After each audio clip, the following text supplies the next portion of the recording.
La volatilité, toujours maître mot des marchés en cette période sans perspective claire. Les investisseurs ont toujours en ligne de mire le plan de relance américain tout en se montrant inquiets face à cette pandémie qui continue de s'étendre. Le CAC 40 termine finalement quasiment à l'équilibre vers les 4851 points. Comme depuis le début de la semaine, la séance est rythmée par la publication des résultats trimestriels avec Pernod Ricard en tête de l'indice.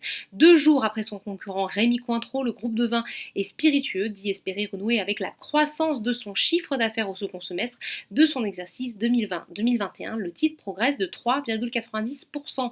Schneider Electric est également recherché, plus 2,12% après avoir révisé lui aussi à la hausse ses prévisions pour cette année suite à un troisième trimestre meilleur que prévu.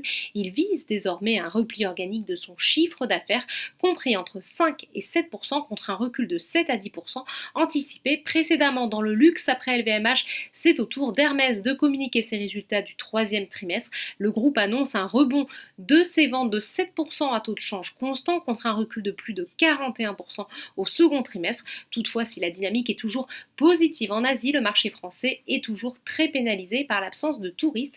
Le titre progresse en tout cas de 1,65%. À l'inverse, Unibail-Rodamco Westfield continue de plonger, moins 3,35%, plus forte baisse de l'indice, pendant que le feuilleton continue. La fronde d'investisseurs emmenée par Léon Bressler et Xavier Niel, opposé au plan de renforcement du bilan de la direction du groupe, a annoncé avoir franchi le seuil de 5% du capital à la baisse également.